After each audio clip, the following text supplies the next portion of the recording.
જૂનાગઢના પ્રાચીન ગિરનાર પર્વતના 6000 પગથિયા ઉપર આવેલ ગોરખનાથ મૂર્તિનું શિરછેદ કરી મૂર્તિ ઉઘાડી નાખી ખીણમાં ફેંકી દેવાની ઘટનાના સાધુ સંતો તેમજ ભાવિકોમાં ઘેરા પડઘા પડતા પોલીસ તંત્ર દોડતું થયું હતું અને આ ગુનાનો ભેદ ઉકેલવામાં સફળ નીવડી હતી. આ ઘટનાને અંજામ આપનારા બે આરોપીઓ ગુરુ ગોરખનાથ મંદિરમાં પ્રવેશ કરી મંદિરમાં રહેલા 50,000ની મૂર્તિને ખંડિત કરી તોડી નાખી તેમજ કાચ ફોડી નાખી કુલ 70,000ની નુકસાની કરેલ. પર્વતીય વિસ્તારમાં રાત્રિના સમયનો બનાવ અતિ સંવેદનશીલ હોવાથી પોલીસના ઉચ્ચ અધિકારીઓ દ્વારા આ ઘટનાની તપાસ ક્રાઇમ બ્રાન્ચ તેમજ એસઓજી અને ભવનાથ પોલીસ સ્ટેશનના સ્ટાફે ટીમો બનાવી ગિરનાર પર્વતની જૂની અને નવી સીડીનો રૂટ તેમજ રોપવે તળેટી અને શહેરના સીસીટીવી ચેક કરી એફએસએલ દ્વારા ડેમો તૈયાર કરી તપાસ આદરી હતી. તપાસ દરમિયાન ગોરક્ષનાથ મંદિરથી નજીક આવેલ દુકાનમાં ફોટોગ્રાફર તરીકે કામ કરનાર રમેશ ભટ્ટ કે મંદિરમાં પગારદાર તરીકે નોકરી કરતો હોય જેની સામે શંકાની સોય ઉપજતા અને સંડોવણી હોવાનું જાણવા મળતા પોલીસે તેની પૂછપરછ કરતા આખરે ભાંગી પડી ગુનો કબૂલી વટાણા વેરી નાખ્યા હતા કે ગોરક્ષનાથ મંદિરના સેવક કિશોર કુકરેજાએ લોખંડની સ્ટીકની મદદથી કાચમાં ઘા મારી કાચ તોડી નાખી ત્યારબાદ ચાવી વડે મંદિરનું તાળું ખોલી મૂર્તિ બહાર કાઢી મૂર્તિને દિવાલ ઉપરથી નીચે ખાઈમાં ફેંકી દીધી હતી. પોલીસે આ બનાવમાં રમેશ અરગોવિંદ ભટ્ટ અને કિશોર શિવનદાસ કુકરેજા સિંધીને ઝડપી લઈ કાર્યવાહી કરી હતી. આ બનાવની વધુ તપાસ હાલ પોલીસ ચલાવી રહી છે. રિપોર્ટર વિનોદ મકવાણા, જૂનાગઢ. 4 ઓક્ટોબર અને 5 ઓક્ટોબરની રાત્રિ દરમિયાન ગિરનાર પર્વત ઉપર આવેલ ગોરક્ષનાથ મંદિર જે છે એ મંદિરમાં એ 4થી 5મીની રાત દરમિયાન ગોરક્ષનાથના મંદિરમાંથી મંદિરનો એક સાઈડનો કાચ તોડી અને ગોરક્ષનાથજીની મૂર્તિને બહાર કાઢી અને ઉપરથી ફેંકીને ખંડિત કરવાનો બનાવ બનેલ. આ બનાવ લોકોની ધાર્મિક આસ્થા સાથે જોડાયેલો હોય ખાસ તપાસમાં બધા એંગલોને વિચારી અને આ બાબતની તપાસ માટે અલગ અલગ ટીમો બનાવવામાં આવેલ. આઈજીપી શ્રી જૂનાગઢ રેન્જના માર્ગદર્શન હેઠળ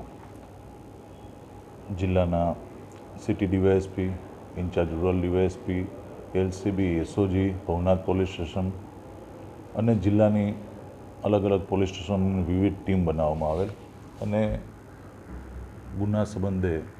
બનાવ સંબંધે ફરિયાદ દાખલ કરી ભવનાથ પોલીસ સ્ટેશનમાં અને એ ગુનાની તપાસ એલસીબી પીઆઈ કેએમ પટેલને સોંપવામાં આવેલ.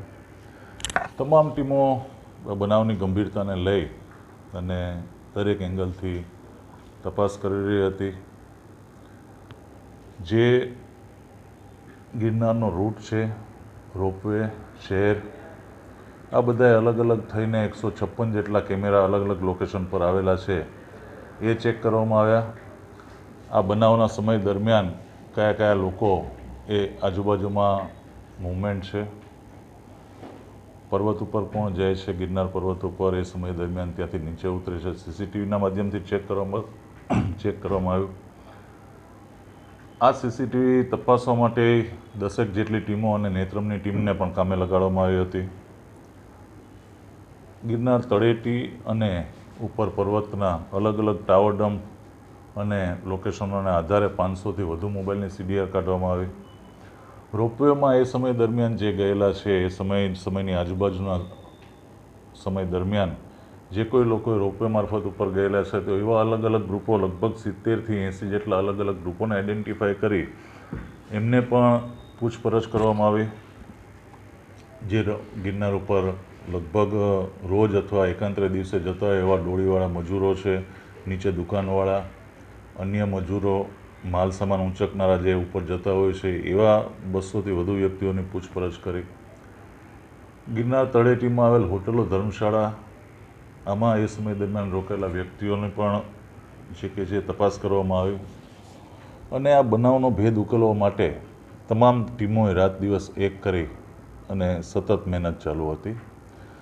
ખાસ તો બનાવના સ્થળ ઉપર સિનિયર અધિકારીઓએ બધે વિઝિટ લીધી. એ દરમિયાન પણ થોડીક બાબતો એવી જણાઈ આવતી હતી કે ક્યાંક આ જે બનાવ બન્યો છે તો આ એક બાજુથી કાચ તોડેલો છે અને મૂર્તિનું વજન, જે મૂર્તિ હતી ખંડિત મૂર્તિ, એનું વજન ચેક કરતાં મૂર્તિ લગભગ 50 કિલોની આજુબાજુ હતી. એફએસએલ દ્વારા સ્થળ વિઝિટ કરવામાં આવેલ હતી તો આ કાચના પેલામાંથી એ મૂર્તિનું નીકળવું, આટલી વજનદાર મૂર્તિને કાઢવી એ ક્યાંક ને ક્યાંક શંકાસ્પદ પોલીસને પહેલેથી જણાતું હતું. તો સાથે સાથે એફએસએલને બોલાવી એફએસએલની હાજરીમાં આજ મુજબ કાચ મંગાવી અને આ વજનની અન્ય મૂર્તિ મંગાવી, આ વજનની આસપાસની અન્ય મૂર્તિ મંગાવી અને એક ડેમો કરવામાં આવ્યો. અને ડેમો કરવાથી ધ્યાન ઉપર આવ્યું કે આ મૂર્તિને આ રીતમાં કાચમાંથી કાઢવી એ ઘણું મુશ્કેલ જણાય છે. એટલે પોલીસની જે અત્યાર સુધીની સતત તપાસ હતી એમાંથી અમુક વ્યક્તિઓ થોડા શકમન લાગતા હતા, એને આઈડેન્ટિફાઈ કરતા ગયા. એ આઈડેન્ટિફાઈ કરતાં એક વ્યક્તિ રમેશ ભટ્ટ કરીને કે જે અગાઉ મંદિરમાં 3 માસ માટે એ સેવાદાર તરીકે પગારથી રોકાયેલો હતો અને ફોટોગ્રાફીનું કામકાજ કરે છે, એ શંકાના રડારમાં હતો. એટલે એને બોલાવીને એની યુક્તિ પ્રયુક્તિથી પોલીસ દ્વારા પૂછપરછ કરવામાં આવી. તો એની પૂછપરછ દરમિયાન એણે અલગ પુરાવા એની સામે મૂકવામાં આવ્યા, પુરાવા સંબંધિત એની પૂછપરછ કરી.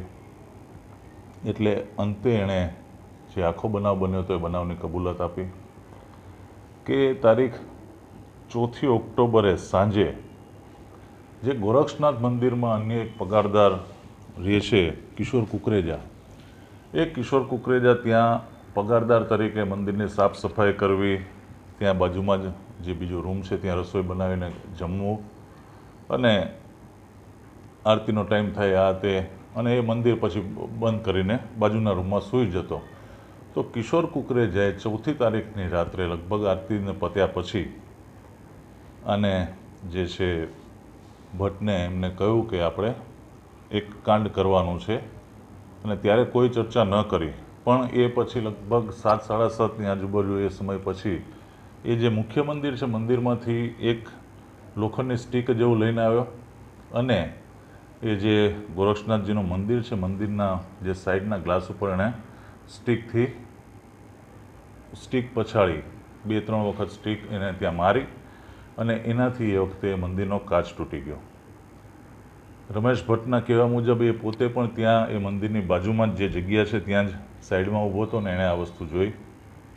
પછી આ જે કિશોર કુકરેજા છે એણે આ સ્ટીક પાછી મુખ્ય મંદિરમાં મૂકી અને મંદિરને બહારથી તાળું મારી દીધું અને એને જણાવેલ કે હવે 9 વાગ્યા પછી જે કંઈ છે હું તને જાણ કરીશ કે આગળ શું કરવું છે. ત્યારબાદ 9, 9:30 બાદ જ્યારે આ બંને જણા એકલા હતા ત્યારે કિશોર કુકરેજા અને રમેશને લઈ જાય છે પાછો મંદિર પાસે અને પોતાની પાસે જે મંદિરની ચાવી હતી જેમાં ગોરક્ષનાથજીની મૂર્તિ હતી એ ચાવીથી તાળું ખોલી અને કિશોર આ મૂર્તિ બહાર કાઢે છે અને ત્યારબાદ બંને જણા આ મૂર્તિને ઊંચકી અને જે બાજુની પાળી છે ત્યાં લઈ જઈને ત્યાંથી મૂર્તિને ધક્કો મારે છે અને એ રીતના આ બનાવને અંજામ આપે છે.